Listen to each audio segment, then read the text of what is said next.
My name is Cadence Kuklinski. It's Cadenckuklinski. Where do you live, and have you always lived here? I live in the St. Louis area, and I've lived here most of my life. I did move away for medical school, but I came back and did all of my training here, and I stayed here to practice. So when you moved away, where were you? I lived in Des Moines, Iowa. What would you miss most if you had to leave the St. Louis area tomorrow? The thing I would miss the most would be my family. A lot of my family is still living in this area, and so it would be hard to leave them. I think the things about the city in particular that I would miss the most would be Forest Park and Cardinals baseball. So how do you earn your livelihood? What do you do? I am a pediatric pulmonologist. And what does that mean for people who don't know what that means? So a pediatric pulmonologist is a doctor that specializes in taking care of lung diseases for children. And I further subspecialize in transplant medicine. So in one or two words, how would you describe the year 2020? How would I describe the year 2020 in one or two words? I would say it has been unexpected and stressful. And why did you choose those? I did not anticipate that at the start of this year that we would be experiencing a months to likely years-long pandemic that would affect both my personal and professional life. So that was definitely unexpected, and obviously leads to stress. There have been significant changes in both those arenas, both personal and professional, that have happened because of all of this. So, describe the moment COVID-19 became real to you. I think for me, when COVID-19 really started to hit home, I remember hearing about things on the news and reading about things on Twitter and starting to see some of the stuff that was hitting the coasts and the concern that was growing across the country. But I think really when it got cemented for me was when we started making plans for our operations here at our hospital for how we would be responding to the pandemic and the things that we as pediatricians were potentially being asked to do that were going to be very different than our normal work life. So what were the emotions going through you then? You know, at the time, I feel like medicine sort of trains you to respond to emergencies. And so at the time, initially, it didn't feel all that stressful or even all that frightening to me. I think we just sort of saw a problem and started addressing it. So, how did your daily life change? I would say the biggest change in my daily life came because we had to pull my kids out of school. So my oldest was in first grade, and so we had to switch to doing homeschooling for him. And then my youngest is in preschool, and we had to pull him out and keep him at home. In addition to that, we switched to a primary telemedicine model for work. And so I was trying to be a preschool teacher, a first grade teacher, and a physician doing visits all from my living room. And that got pretty crazy. I'm getting a little nervous that I think I put your hair on top of your thing. Oh. So can you try going the other way? Yes. And we'll see if anyone ever notices in the cut. Hair change. That way it's wide open for you. Yeah. Thank you. Yeah. So what was that like then? I mean, you're working, you got all this preparation at the hospital ready to go, and then you have to take your kids out. How did that affect you emotionally? Yeah, I think the way that it affected me emotionally is, again, as I said, like at the start, it just felt like the thing that needed to be done. And my kids needed me and my patients needed me, and we just did what had to be done. But as all of this has stretched on now over months and things keep changing and My children still need me. I'm still trying to figure out what we're going to be doing for school for them in the fall. My patients are relying on my expertise and advice, both for their medical care and for what to do with the pandemic. And all of that certainly does add to the stress and the fatigue that you experience on a day-to-day level. So now that we're about 120 days into this, what's your daily life feel like now? It's changed a little bit. So we've come up, as far as my personal life goes and how it's different from what it was before, we've come up with a bit of a system for my kids. They do go to a school program 2 days a week. And then the other 3 days of the week, my parents are watching them for us. So that has been much more easing, that I'm not trying to teach and watch kids while I'm working. As far as work goes, we have mostly returned to a in-person patient model. So I am back at the hospital most days of the week seeing patients. I do still do telemedicine visits, though, for my patients who either have conditions that make it higher risk for them to come into the hospital, or whose parents just feel safer having them seen remotely. So when I feel I can do that and provide appropriate care, we are still doing that. So, what's been the biggest challenge for you throughout the pandemic so far? I think the biggest challenge has been learning how to juggle my time in a way that is different than what I had been accustomed to doing. I think everything was much more sectioned before this, like there was personal time and there was work time, and it was a little bit easier to parse those two out. And now everything is all jumbled together and everything is mixed, and we have to mix personal time and work time in together, and that has just gotten much more complicated. I'm curious, how does this measure up with any other major challenge you've had in your life?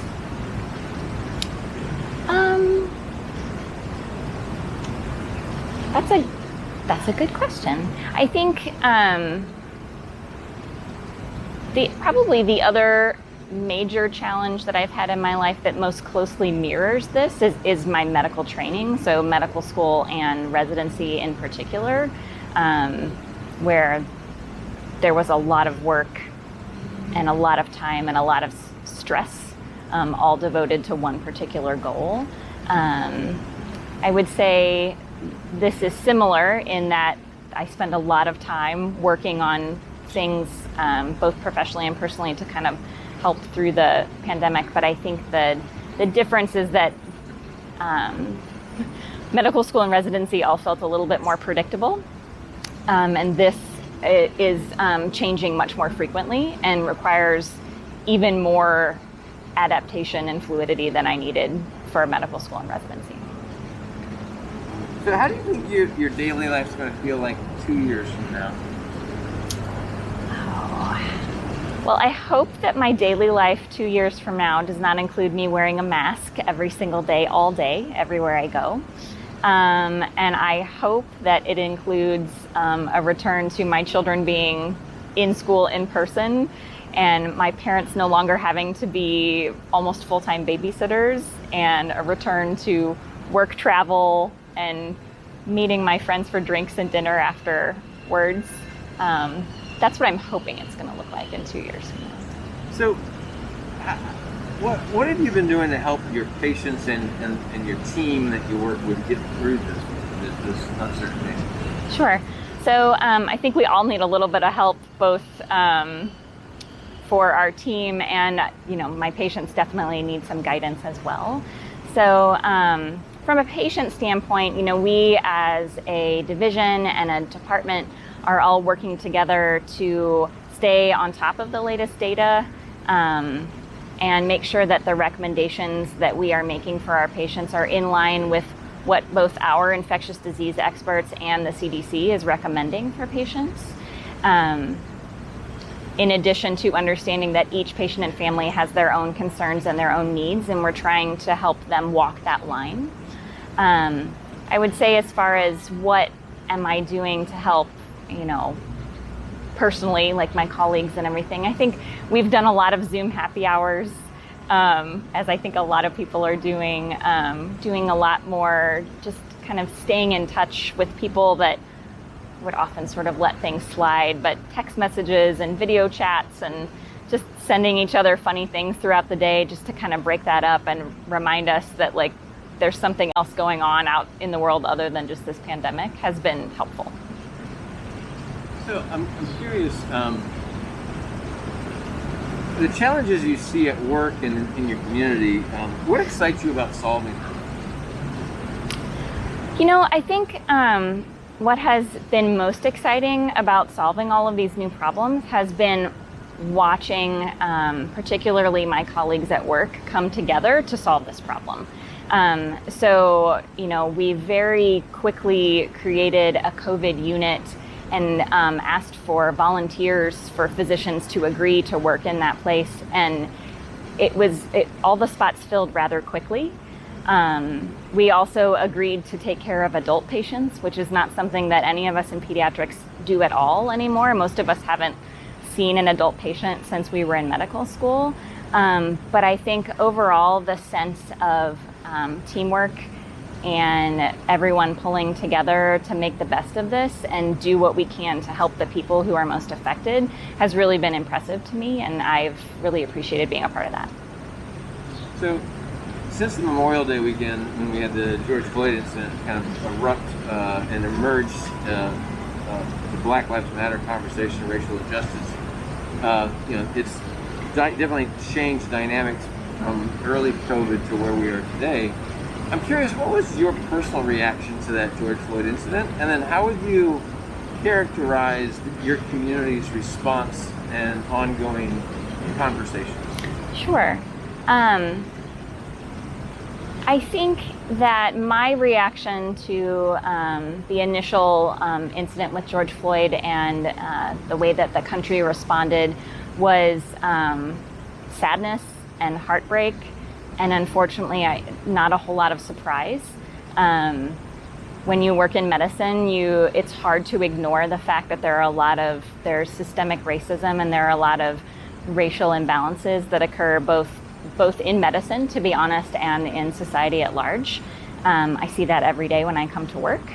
And so I can't say that I was surprised. What did surprise me and I guess heartened me a bit is that it seemed different this time. So there was much more actual conversation about the events that happened, both in person and online. Friends and family members who normally would never have said anything or sort of ignored it or made snarky comments in the background were engaging in conversation on racial disparities, and not everyone agrees, and not everyone thinks that the problems are the same or that the solutions are the same. But there's been so much more conversation this time that I can't help but hope that this is going to lead to something better. So, as you think of the next 5 years, what are the one or two words that you would describe how you feel about 5 years from now? I'm optimistic about 5 years from now. I think that's the word that pops into my head first when you ask me that question. I'm hopeful. I'm hopeful that we are going to be in a better place with this virus, and that it will then be more like the flu and how we respond to the flu. I'm hopeful that we are going to be in a different place on racial justice and the disparities in the community than we are today. As you're treating your patients, and those are, transplant surgery is tough, right? Mm-hmm. And so you have to deal with a lot of things. How has COVID really impacted the whole protocols and the patients and what patients are feeling about all this? Yeah, so I think COVID has impacted our patients in several ways. The biggest impact, I think, has just been on patients' worry and stress levels.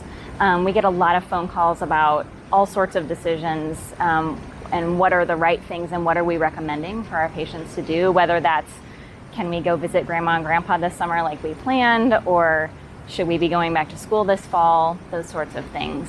And so I think fielding those questions has really been the biggest impact on our day-to-day change in practice. But also, there have been rather concrete changes as well. So from a transplant perspective in particular, there are new protocols in place when we are evaluating recipients and evaluating donors. There are other things that we are doing, like we're having to delay some of our in-person visits with our patients who were following up after transplant, just because we felt it wasn't safe to bring them to the hospital where they would potentially have a higher risk of exposure than if they were to stay at home.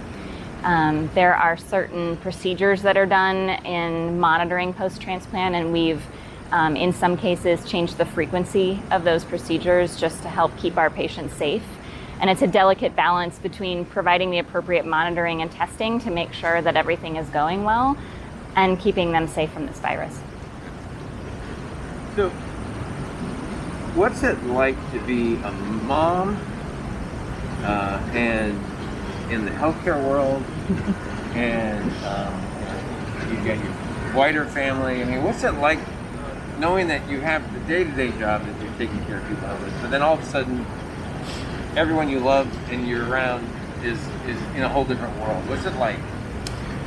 Yeah, so it has been very interesting being a mom and a physician and all of the other hats I wear during this pandemic. I think, and I try very hard in normal times to sort of separate those two things. I'm not my kid's doctor, and I try, I wear my physician hat at work and I wear my mom hat at home.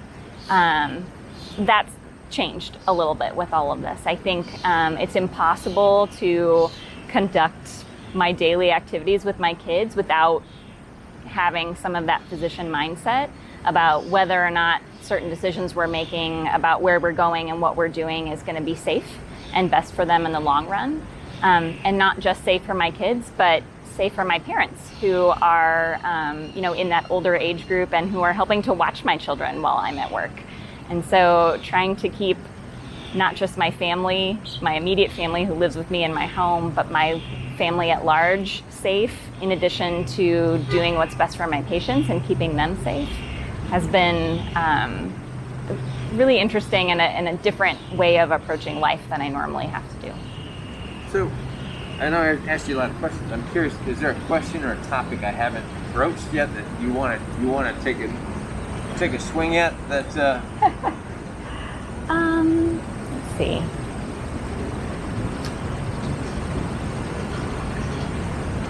I don't know. I think I talk a lot with other moms at work who are either physicians or nurses or somehow involved in the medical field about what it's like to do what we do and to work in medicine and work with patients and be a parent during this particular time. And I think the one thing that has started really to resonate with all of us over the last few months is that we really need, as moms in particular, I think, need to be more supportive of each other. That I think we're all doing the best that we can, and we're all trying to make the right decisions, both for our kids and our families, but for our patients as well. And what's right for one of us might not be right for the other one of us. But we're trying to not spread shame and blame and really just support each other through all of that. And I would like to see more of that, I think, in the larger community as well. I guess that exhausts all my questions as well. I guess the one question: what are your thoughts and emotions about how? Folks are just discounting medicine and science when it comes to COVID. What do you say to this? I mean, what would you say to somebody who's like, well, I just don't know the facts, so I don't know what to do? I mean, what do you tell them? Right. So what I would say to someone who thinks that they don't have enough facts and doesn't know what to do is that they should have a conversation. And they should be looking at trusted sources. So that's physicians, those are scientists, those are websites like the CDC, the World Health Organization, and all of those sorts of resources, being careful about what they read and believe online. But I also think that it's important, if you have questions or you're not sure, ask. Ask a doctor, ask a scientist. Most of us are very willing to engage on these topics, and we want to make sure that our patients and our friends and family feel informed so that they can make the right decisions. So this is going to be a documentary that goes up on YouTube, and people will be able to see it. We don't know when someone's going to watch it. We don't know where they're going to watch it. It might be years from now. It might be next week. It might be somewhere in St. Louis. Someone might be on the other side of the country, the world. We don't know. We just don't know. But it's like a time capsule.